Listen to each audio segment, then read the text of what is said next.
What's up, Aventis fam? Welcome to the podcast series Aventis Knows. You are now listening to the 4th episode of the Sustainability Season. This show is brought to you by Aventis Learning Group, and I'm your host, 𝗟𝗯. If you're an individual who's trying to find your way around the corporate ocean or trying to hashtag up your game with your career, this is where you should be.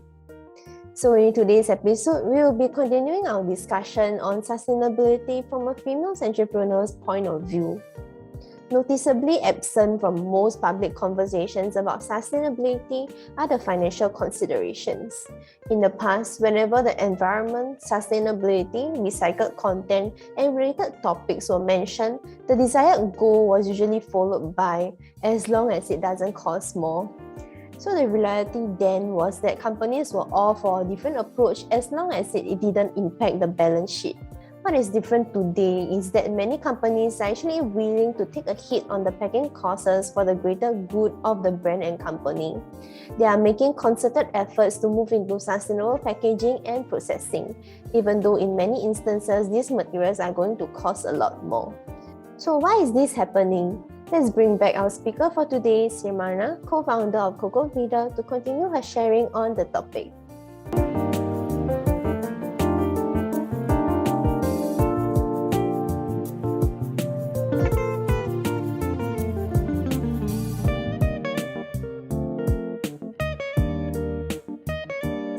Simarna, welcome back to our show. Thank you so much, 𝗟𝗯𝗀. Honored to be back again and looking forward to being part of the episode. So how have you been? Yeah, I've been very well. I hope you're keeping well as well, 𝗟𝗯𝗀. Yeah, definitely. I'm well as well. So let's move into our questions now. So Sure. In the beauty industry, I'm sure that supply chain is required. So how can you ensure a sustainable supply chain since that this is a challenge that many companies are facing out there? Sure. So, typically in the supply chain, I think as you well mentioned, 𝗟𝗯𝗀, there are gaps, right? I think the supply chain is not well tracked. We need to make sure that we can actually bridge these gaps. And I think the way to do so is by bringing transparency into the matrix. So I'll just share with you what we have done in the past. We really, as Coco Veda, wanted to showcase to our consumers that we are actually a social enterprise, and not just by constantly marketing it out there or by telling our consumers or making them try the product. What we wanted to do was really show the end-to-end traceability for the product. So we conducted a pilot in collaboration with UPS and our blockchain partner. And the way that we decided to focus on this was, let's say you receive a shipment today, there'll be a QR code on the top of the shipment. So as soon as the customer would scan the QR code, they can actually see the entire supply chain journey. So starting off with, we are providing digital identities to our women team. So if a customer scans it, they can see who made their product. So let's say, oh, wow, Lucy's made this product for me. And I think that really brings satisfaction to the customer that, wow, I've received this personally by Lucy. The next thing you can see is logs. So what date and time was this product made? And the trackability of the product, which is also known as assets in the blockchain terminology, at different custodies. So for example, if it's being shipped from Singapore, you can then see it stopping at China, and then it heads off to, let's say, Germany, for example. And you can actually realize and go ahead with this journey with Coco Veda. In the future, when we have our own farm, I think what we wanted to do was show this end-to-end traceability from farm to consumer. For example, when was the coconut cut? Again, which farmer actually, did this? How have we supported them? How have we actually uplifted their lives? I think that this is really, really different from a lot of brands today.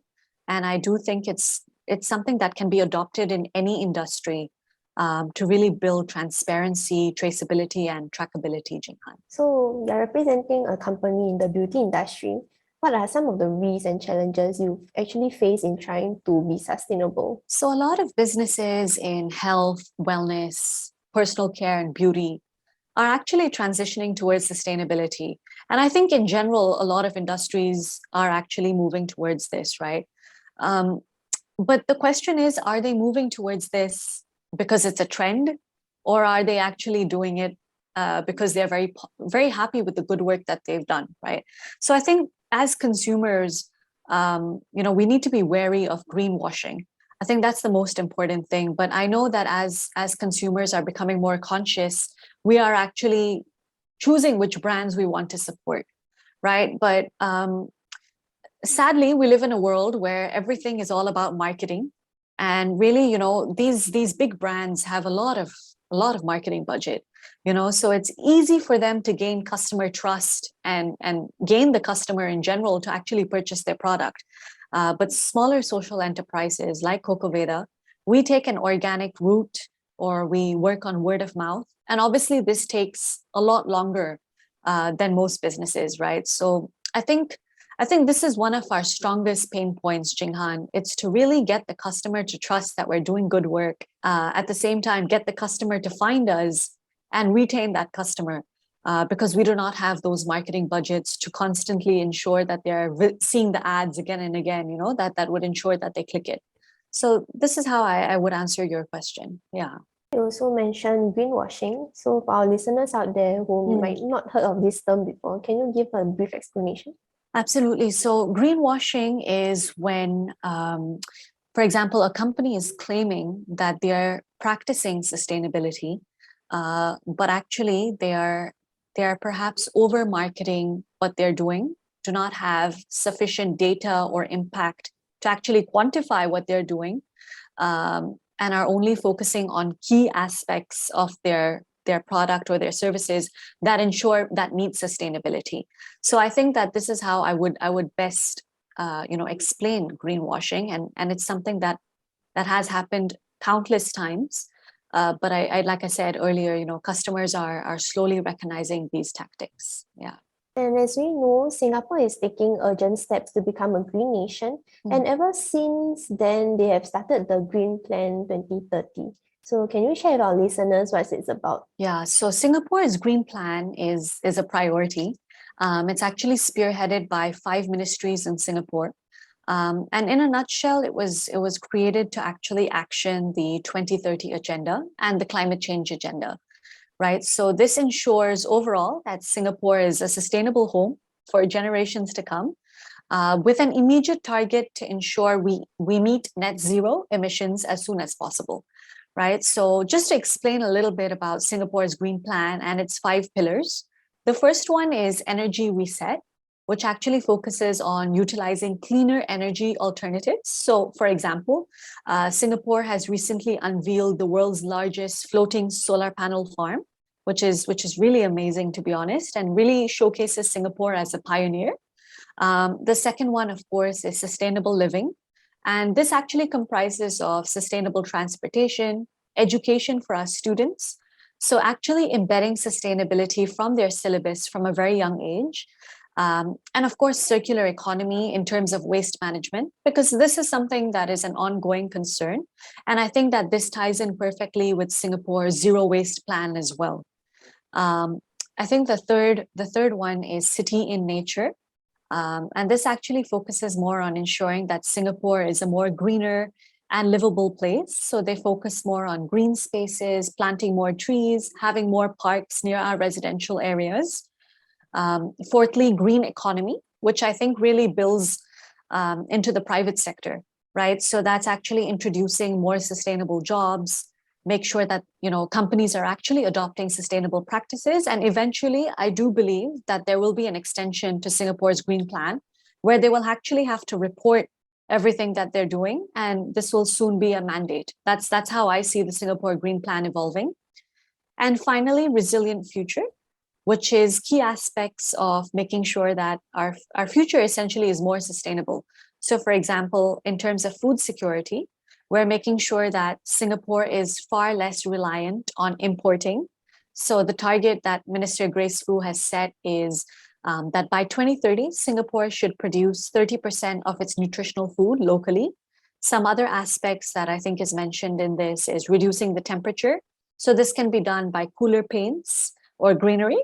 And finally, of course, a dedicated focus on coastal and drainage flood protection. So resilient future is really actually looking into the future, and obviously making sure that we do not have any last minute issues that arises, right? And essentially make sure that we do not have a pandemic situation. Yeah. So what kind of steps should company then take to contribute towards the progression of the Singapore Green Plan, like transitioning to a green economy? So I think in the last 1 year, to be honest, I've been following the number of sustainability jobs that Singapore has put out there. And I'm somebody who uses LinkedIn quite a bit, so I have followed it through LinkedIn.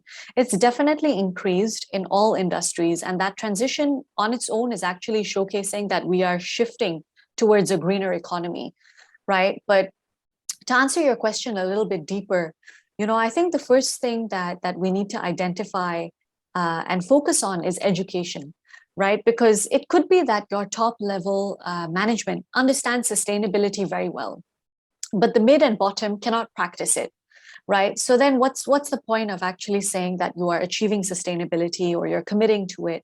It's not actually a true representation unless everybody is practicing it in their job roles and their respective departments. I think the next thing I would say is create quarterly targets. That's something I would recommend, and that should be followed on by a policy and key roles and responsibilities as to who is actually actioning these targets. And then finally, once you analyze each of these targets, so you should actually quantify this data, you should measure it, you should track it. Then you should put a plan into place that makes sure that you're constantly improving your data. So I think this is how I would actually summarize it. It's not that difficult. Sustainability to achieve really is not that challenging. For some reason, it's been overcomplicated, but it's really not the case. So just the way I've explained it, I think if companies really take on this way, they would actually succeed. Yeah. That's very insightful. Then also, how can companies benchmark their own sustainability performance against others? So I'd say it comes down to quantifiable numbers, right? So as an individual in Coco Veda, we actually use the theory of change to present this. So this is one matrix where you actually track, what are the inputs, the outputs, and what is your final outcome. And I think that's very, very simple, straightforward way to do it. There are other metrics that companies are introducing, like ESG, for example. I think the bottom line is how much impact have you made for your planet, the beneficiaries that you support, and has this translated to any economic benefits? So that's the easiest way to really explain sustainability performance against other competitors. With that said, of course, there is a large marketing role that has to play to this, because your consumers will never know your sustainability performance unless you shout out about it. So of course, you do need to do that. There is no doubt you need to do that. But I think the first step really is quantifiability. Yeah. How would you also encourage SMEs and young entrepreneurs like yourself to start their sustainability story? So I think I'd answer this question a little bit differently, right? I would ask them a question. What exactly is stopping you from starting your sustainability story? So I think that's the first way to actually understand it. I think maybe if I ask this question, the first thing they would say is, I don't know, maybe I'm not educated about it, or I've not been exposed to it. And I think a lot of companies and people really want to contribute to sustainability, but don't know how. So I think my advice would be different for companies and of course as an individual, right? So my advice to companies would be, don't wait for a policy to start complying, because at the end of the day, starting your sustainability strategy today will actually give you a heads up in terms of the opportunity, right? You will actually end up being a leader in your respective field. So I think that's the first thing I would say is seize the opportunity today.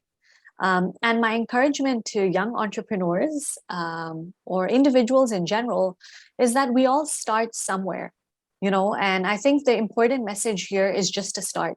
So at the end of the day, every little action does make an impact. So just start. It's absolutely fine if it's a little bit, but you can constantly improve as you grow and learn more about it. Okay, so now before we end this podcast session on sustainability business, so could you also leave us another take-home message for our listeners, or any golden rules that encourage you to keep going? Sure. My golden rule for this segment is don't wait for tomorrow, start today. And the best way you can start is by creating a strategy, quantifying your impact, and driving it to make sure that it's successful. Thank you, Sim. Thank you for joining our podcast. Thank you. Thank you so much, 𝗟𝗯𝗃 and Aventis, for this opportunity. Really looking forward to seeing the end result. Thank you so much. Hi, Aventis fam. From this session, we now know that in addition to driving social and environmental change, sustainability initiatives can contribute to an organization's overall success. In today's ever-evolving world, debating whether to incorporate sustainability into your business strategy is no longer an option. Considering a value-driven approach when developing business strategy and balancing the purpose of becoming a sustainable business while maintaining profit is the new key to long-term success. And with that, thank you for tuning into this episode of Aventis News Season 6. If you do have any questions regarding the topic of business sustainability, do drop down your questions in the comment section below or drop us a DM. We're available on Facebook, Instagram, LinkedIn, YouTube, Twitter, Telegram, as well as Spotify. Don't forget to like, share, and subscribe to us for more podcast episodes, and we will see you soon. Bye!